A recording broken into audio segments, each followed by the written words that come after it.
Muito bem. Padre Lucas, uma alegria celebrar com o Padre Lucas, né? Padre Lucas, nós já temos uma história, eu era seminarista com ele em Iguaraçu, e era uma alegria, né? Padre Lucas, essa pessoa sempre muito agradável, muito amigo, né? Como é bom estar ao seu lado, né? E aqui também me sinto bastante à vontade, porque conheço o senhor e sei da sua integridade e da sua amizade. Como é bom estar junto com o senhor. Também os diáconos, né? Estar na presença dos diáconos, nem sempre dá tempo, né? Que a gente está correndo um para um lado para o outro, vocês também. Então, estar junto com vocês aqui nesse momento. Os ministros, né? Que estão aqui, também uma alegria estar com vocês e com a comunidade toda, hoje celebrando essa solenidade, né? Essa solenidade do corpo e sangue de nosso Senhor Jesus Cristo. Uma festa que começou na Bélgica, há séculos atrás, né?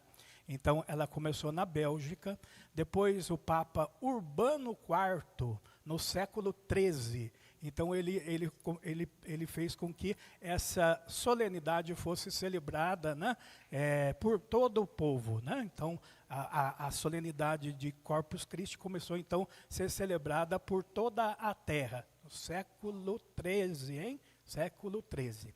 E aí, então, nós celebramos esta festa em que são vários os motivos, né? Vários os motivos. Primeiro, porque é o corpo e o sangue de nosso Senhor Jesus Cristo. E nós né, quando celebramos o corpo e o sangue de nosso Senhor Jesus Cristo, nós também entramos, mergulhamos no mistério, né? No mistério da paixão, morte e ressurreição. Esse é o grande mistério no qual todos nós somos envolvidos, né? Pela paixão, morte e ressurreição de Jesus. Claro que também nós celebramos, Jesus se torna comida, estamos a caminho da vida eterna, né? Então, como caminhantes, como caminheiros, nós precisamos comer, né? Comer, até o dia em que nós estivermos na glória, né? Celebrando este grande banquete com todos, né? Então precisamos comer, é o alimento para a vida eterna. E também celebramos essa presença de Jesus no meio de nós. Ele quis ficar conosco, ele quis estar conosco, ele quis estar presente. E não só quis, como está presente, né? Não é só no passado, né? Mas ele está aqui, presente, porque a Eucaristia é memorial, né? Nós não celebramos uma coisa do passado, né? Nós celebramos hoje. Jesus celebra conosco hoje, no presente. Nós ouvimos a leitura primeira, né? E a leitura primeira do Gênesis, ela fala de Abraão e Melquisedeque. Aqui, eu não sei se vocês observaram, mas tem uma coisa, algo diferenciado. Abraão como guerreiro. Houve um conflito, pegam lá o sobrinho de Abraão, Ló, e Abraão entra numa guerra para recuperar o sobrinho Ló. E ele vence a guerra. Então, quando ele vence a guerra, ele volta, né? E quando ele está voltando da guerra, quem o acolhe é Melquisedeque, o rei e sacerdote Melquisedeque. E o que é que o rei e sacerdote Melquisedeque, em Salém, que depois vai se chamar Jerusalém. Então, ele é rei e sacerdote de Salém. Então, Melquisedeque sai com o pão e o vinho, né, para acolher os guerreiros que estão chegando. Né? Então, ele partilha o pão e o vinho. Então, além do sagrado, né, o pão e o vinho, também é alimento. Né? É sagrado, mas é alimento, porque eles estão voltando de uma guerra. Né? Então, é tipo como uma condecoração. E aí, então, ele partilha o pão e o vinho, abençoa, porque ele é um sacerdote do Deus Altíssimo, ele abençoa Abraão, e Abraão, então, lhe dá o dízimo. Né? Vocês vejam aí já com Abraão, né? Lá em Gênesis, Abraão, então, dá o seu dízimo para o sacerdote e rei Melquisedeque.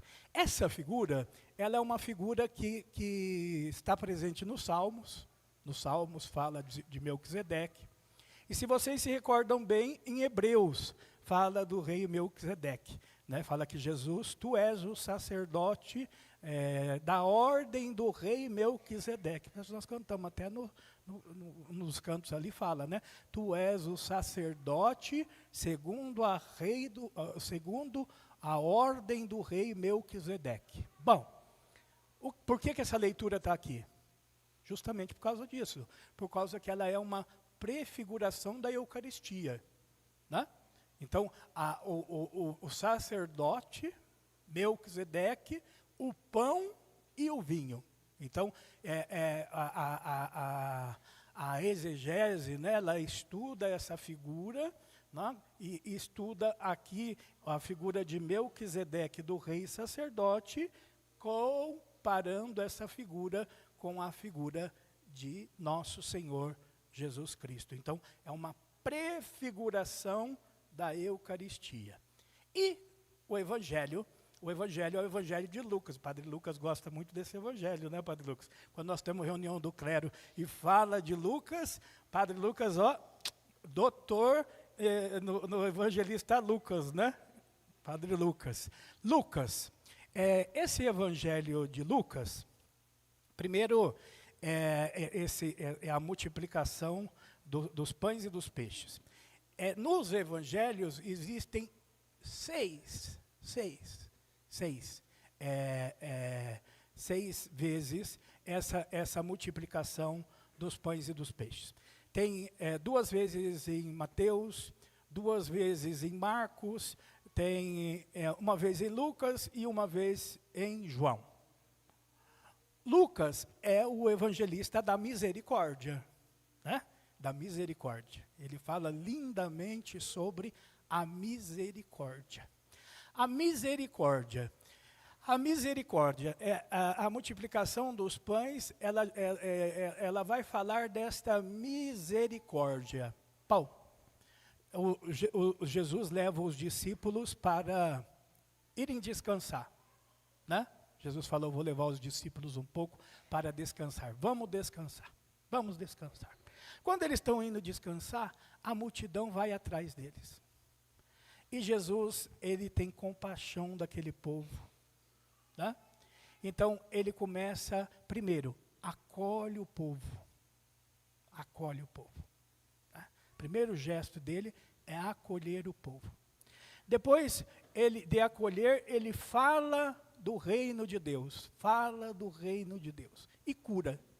Né?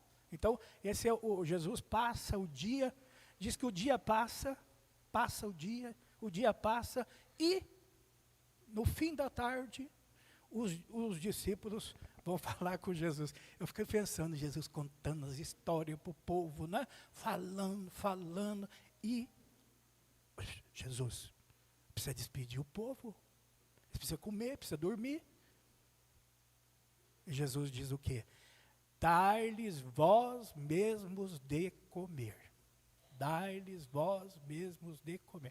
Os discípulos estavam querendo tirar o corpinho fora, né? Jesus diz, não. A responsabilidade é vossa. Dar-lhes vós mesmos de comer. Mas nós temos aqui 5 pães e 2 peixes, Jesus. 5 pães e 2 peixes, como é que vai estar isso? O povo todo, 5 pães e 2 peixes, para o povo todo comer. Jesus fala, separe o povo em 50. E aí, tem o gesto de Jesus, né? Que Jesus pede que ele traga o pão, os pães e os peixes. Então, pega o pão, eleva os olhos para o céu, dá graças ao Pai e partilha o pão. O peixe é a mesma coisa. Eleva o peixe, os olhos para o céu, dá graças e partilha o peixe. Esse é um gesto de Jesus, né? Que nós vamos encontrar também na última ceia. Tá? Quando Jesus pega o pão, quando Jesus pega o vinho, né? Pega o pão, este é o meu corpo, pega o vinho, este é o meu sangue, e partilha. Então, o gesto de Jesus de partilhar, partilha e o povo come, aquele povo todo come, né? Fica satisfeito, sobram 12 cestos cheios. Então, aqui a gente vê, né? Jesus, ele não só, ele fala da palavra, proclama a palavra, né? Ele não só alimenta o seu povo com a palavra, mas também ele dá o pão, o pão. Aqui, novamente, é uma prefiguração da Eucaristia, né? Depois Jesus, na Quinta-feira Santa, vai celebrar a Eucaristia. Então, aqui, a multiplicação dos pães é a prefiguração da Eucaristia. Mas ela tem uma lição. Uma lição forte para nós, igreja, né? É uma lição grande para nós, igreja.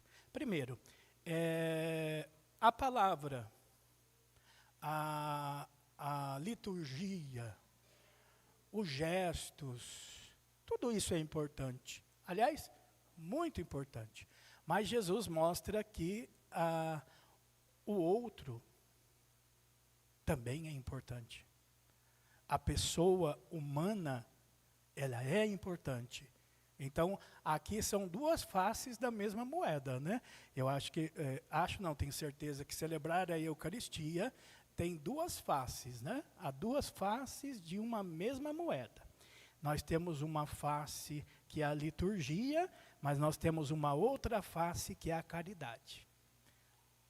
Se as duas coisas não estão unidas, fica capenga. Se as duas coisas não estão juntas, fica capenga. Fica capenga.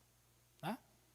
E São Paulo, quando ele fala também da instituição da Eucaristia, é a instituição mais antiga da Eucaristia, é essa de São Paulo.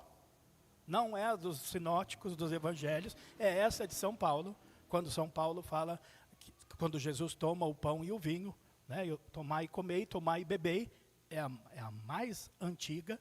Mas por que São Paulo está falando isso? Por que São Paulo está dizendo isso? Por quê?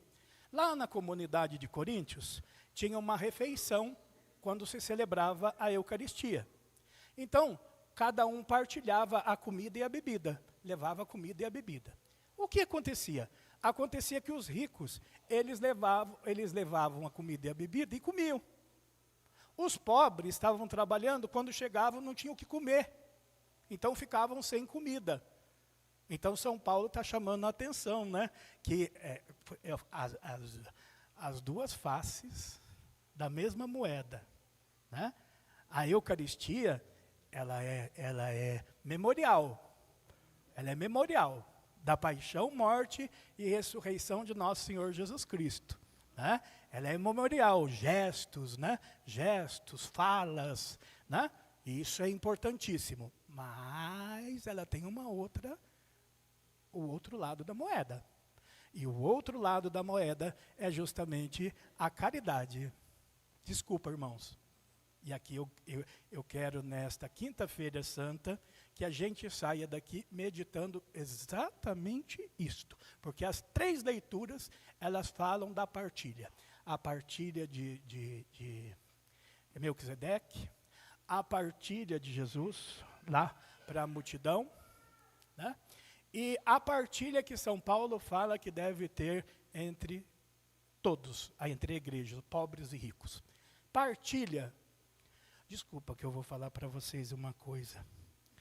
É a coisa mais linda, e eu acho que a gente tem que caprichar o máximo que a gente puder na liturgia.